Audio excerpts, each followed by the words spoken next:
Back to my YouTube channel. ഇന്ന് ഞാൻ വന്നിട്ടുള്ളത് നല്ല ടേസ്റ്റി ആയിട്ടുള്ള ഹോം മെയ്ഡ് ചട്ടിപ്പത്തിരിയുടെ റെസിപ്പി ആയിട്ടാണ്. നിങ്ങൾക്ക് എല്ലാവർക്കും തീർച്ചയായും ഇഷ്ടപ്പെടുന്ന ഒരു റെസിപ്പി കൂടിയാണിത്. അപ്പോൾ നമുക്ക് ഈ ടേസ്റ്റി ആയിട്ടുള്ള ചട്ടിപ്പത്തിരി എങ്ങനെ തയ്യാറാക്കേണ്ടത് നോക്കാം.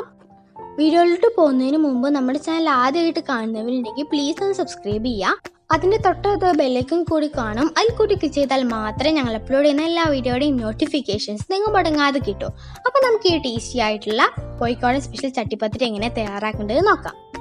അതിന് വേണ്ടി ഞാനൊരു പാൻ എടുത്തിട്ടുണ്ട്. അത് നന്നായി ചൂടായി വരുമ്പോൾ നമ്മൾ അതിലേക്ക് ഒരു 3 ടേബിൾ സ്പൂണോളം ഓയിൽ ചേർത്ത് കൊടുക്കുന്നുണ്ട്. ഓയിലൊന്ന് ചൂടായി കഴിഞ്ഞാൽ നമ്മളിതിലേക്ക് 2 മീഡിയം സൈസിലുള്ള സവാള ചെറുതായി കട്ട് ചെയ്ത് ചേർത്ത് കൊടുക്കുന്നുണ്ട്. അത് ചേർത്തിട്ട് നമുക്കിത് നല്ലതുപോലെ തന്നെ ഒന്ന് മിക്സ് ചെയ്തിട്ട് ഒന്ന് വഴറ്റിയിട്ടെടുക്കാം. അപ്പം നമ്മുടെ സവാള നല്ലതുപോലെ തന്നെ ഒന്ന് വഴറ്റി വന്നിട്ടുണ്ട്. ഇനി നമ്മൾ ഇതിലേക്ക് ചേർത്ത് കൊടുക്കുന്നത് 2 മീഡിയം സൈസിലുള്ള പച്ചമുളക് ചെറുതായി കട്ട് ചെയ്തെടുത്തതാണ്. അത് നമുക്കിതിലേക്ക് ചേർത്ത് കൊടുക്കാം. അത് ചേർത്ത് കൊടുത്ത ശേഷം നമുക്കിത് നല്ലതുപോലെ തന്നെ ഒന്ന് മിക്സ് ചെയ്തിട്ടെടുക്കാം. നമ്മൾ ഇതിൻ്റെ ഒരു പച്ചമണം പോകുന്നത് വരെ ഒന്ന് വഴറ്റിയെടുത്താൽ മതി. ഇനി നമ്മൾ ഇതിലേക്ക് ഒരു 1/2 ടേബിൾ സ്പൂണോളം ഉപ്പ് ചേർത്ത് കൊടുക്കുന്നുണ്ട്.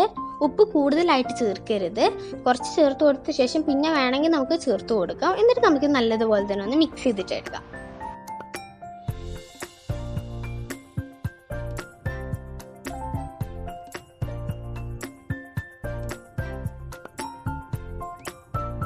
ഇനി നമ്മൾ ഇതിലേക്ക് ചേർത്ത് കൊടുക്കുന്നത് 2 ടേബിൾ സ്പൂണോളം ജിഞ്ചർ ഗാർലിക് പേസ്റ്റ് ആണ്. അത് നമുക്ക് ഇതിലേക്ക് ചേർത്ത് കൊടുത്തിട്ട് നല്ലതുപോലെ തന്നെ ഒന്ന് മിക്സ് ചെയ്തിട്ടെടുക്കാം.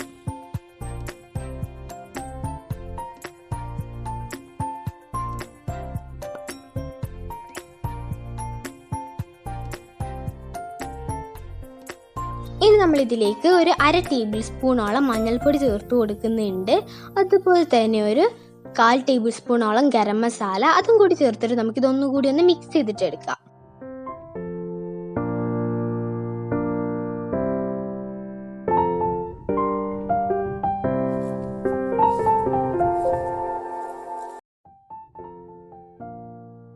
ഇനി നമ്മൾ ഇതിലേക്ക് ചേർക്കുന്നത് 1 ടേബിൾ സ്പൂണോളം മുളക് പൊടിയാണ്. മുളക് പൊടി നിങ്ങൾ വേണമെങ്കിൽ ചേർത്ത് കൊടുത്താൽ മതി.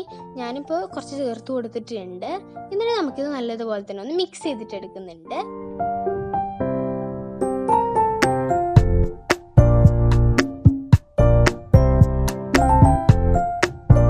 ഇനി നമ്മളിതിലേക്ക് ഒരു 1/2 ടേബിൾ സ്പൂണോളം കുരുമുളക് പൊടി ചേർത്ത് കൊടുക്കുന്നുണ്ട്. എന്നിട്ട് നമുക്കിത് ഒന്നുകൂടി ഒന്ന് മിക്സ് ചെയ്തിട്ടെടുക്കാം.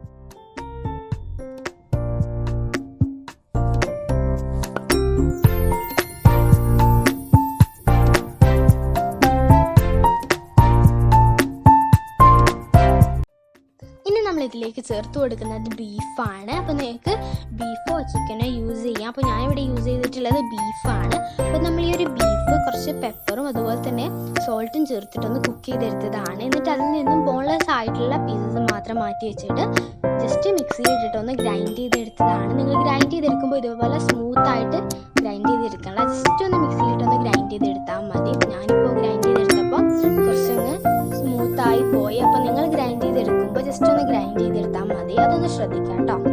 നമുക്ക് ഈ ഗ്രൈൻഡ് ചെയ്തെടുത്തിട്ടുള്ള ബീഫ് അതിലേക്ക് ചേർത്ത് കൊടുക്കാം കേട്ടോ.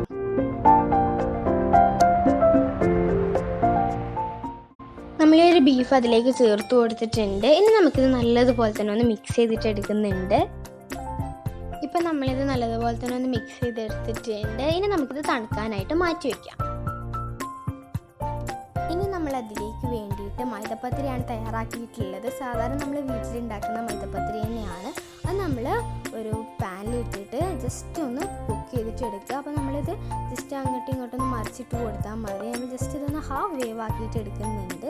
അതുപോലെ നമ്മൾ എടുത്തിട്ടുള്ള എല്ലാ മൈദപ്പത്തിരികളും ഇങ്ങനെ ജസ്റ്റ് ഒന്ന് മറിച്ചിട്ടിട്ടൊന്ന് ഹാഫ് വേവ് ആക്കിയിട്ടൊന്ന് കുക്ക് ചെയ്തിട്ട് എടുക്കുന്നുണ്ട്.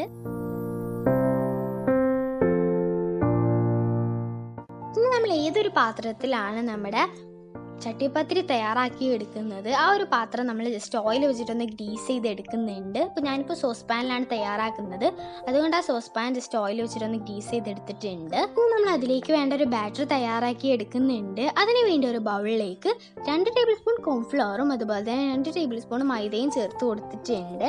ഇനി നമ്മൾ ഇതിലേക്ക് ആവശ്യത്തിന് ഉപ്പും ചേർത്ത് കൊടുക്കുക. എന്നിട്ട് നമ്മൾ ഇതിലേക്ക് 1 ഗ്ലാസ് പാലാണ് ചേർത്ത് കൊടുക്കുന്നത്. 1 ഗ്ലാസ് പാൽ മുഴുവനായിട്ട് ചേർത്ത് കൊടുക്കരുത്, അത് കുറേശ്ശെ ആയിട്ട് ചേർത്തിട്ട് ഇങ്ങനെ മിക്സ് ചെയ്ത് ഒരു സ്മൂത്ത് ബാറ്റർ ആക്കിയിട്ട് എടുക്കുക. ഇപ്പം നമ്മളിതൊരു സ്മൂത്ത് ബാറ്റർ ആക്കി എടുത്തിട്ടുണ്ട്. ഇതാണ് ഒരു ബാറ്ററിൻ്റെ ഒരു കൺസിസ്റ്റൻസി. ഇനി നമുക്ക് നമ്മുടെ ചട്ടിപ്പത്തിരി ഒന്ന് സെറ്റ് ചെയ്യാം. അതിന് വേണ്ടി നമ്മുടെ ലൂസ് ബാറ്ററിലേക്ക് നമ്മൾ ഹാഫ് കുക്ക് ചെയ്തെടുത്തിട്ടുള്ള മൈദപ്പത്തിരി എടുക്കുക. അത് നമ്മൾ അതിൽ നല്ലതുപോലെ തന്നെ ഒന്ന് മുക്കിയെടുത്ത ശേഷം നമ്മുടെ സോസ് പാനിലേക്ക് വെച്ചിട്ട് കൊടുക്കുക. നല്ലതുപോലെ തന്നെ ഒന്ന് ഇറക്കിയിട്ട് വെച്ച് കൊടുക്കുക കേട്ടോ.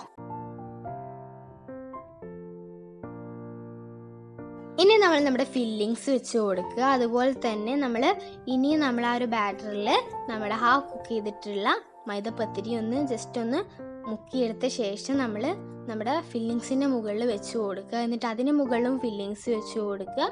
എന്നിട്ട് ഇനിയും നമ്മൾ അതിന് മുകളിൽ നമ്മുടെ പത്തിരി വെച്ച് കൊടുക്കുക. നമ്മുടെ ബാറ്ററിൽ മുക്കിയ ശേഷം മാത്രം വെച്ച് കൊടുക്കുക. ബാറ്ററിൽ മുക്കാൻ ഒരിക്കലും മറക്കരുത്. അങ്ങനെ നമുക്ക് ഒരുപാട് ലേയേഴ്സും ചെയ്തിട്ട് എടുക്കുക. നമ്മളിതുപോലെ 3-4 ലേയേഴ്സ് ചെയ്തെടുത്തിട്ടുണ്ട്. ഇനി നമ്മൾ ലാസ്റ്റ് ലെയറാണ് ചെയ്യുന്നത്. അതിന് വേണ്ടി നമ്മൾ സാധാരണ പോലെ തന്നെ ബാറ്ററിൽ മുക്കിയ ശേഷം നമുക്ക് നമ്മുടെ ഇതിൻ്റെ മുകളിലായിട്ട് വെച്ച് കൊടുക്കാം.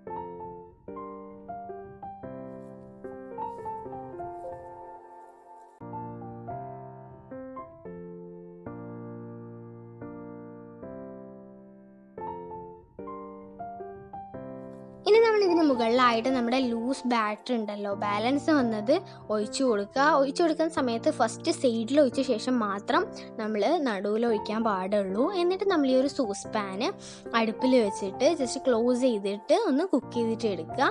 ഒരു 1/2 മണിക്കൂറോളം കുക്ക് ചെയ്തിട്ട് എടുക്കുക കേട്ടോ. 1/2 മണിക്കൂർ കഴിഞ്ഞപ്പോൾ നമ്മുടെ ചട്ടിപ്പത്തിരി ആയി വന്നിട്ടുണ്ട്. ഇനി ഇതുപോലെ എന്തെങ്കിലും വെച്ചിട്ട് അതിൻ്റെ സൈഡൊന്ന് വിടിച്ച് കൊടുക്കുക. എന്നിട്ട് ഇതൊരു ഫ്രൈ പാനിലേക്ക് ഡീമോൾഡ് ചെയ്തിട്ട് അതിൻ്റെ ഓപ്പോസിറ്റ് സൈഡും ജസ്റ്റ് ഒന്ന് കുക്ക് ചെയ്തിട്ട് എടുക്കുക. എന്തെങ്കിലും വെച്ചിട്ട് ജസ്റ്റ് ഒന്ന് പ്രസ് ചെയ്ത് കൊടുക്കുകയാണെങ്കിൽ നല്ലതായിരിക്കും. അങ്ങനെ നമ്മുടെ ചട്ടിപ്പത്തിരിയുടെ 2 സൈഡും ആയിട്ടുണ്ട്. അപ്പം നമ്മുടെ ടേസ്റ്റി ആയിട്ടുള്ള ഹോം മെയ്ഡ് ചട്ടിപ്പത്തിരി ഇവിടെ റെഡി ആയിട്ടുണ്ട്.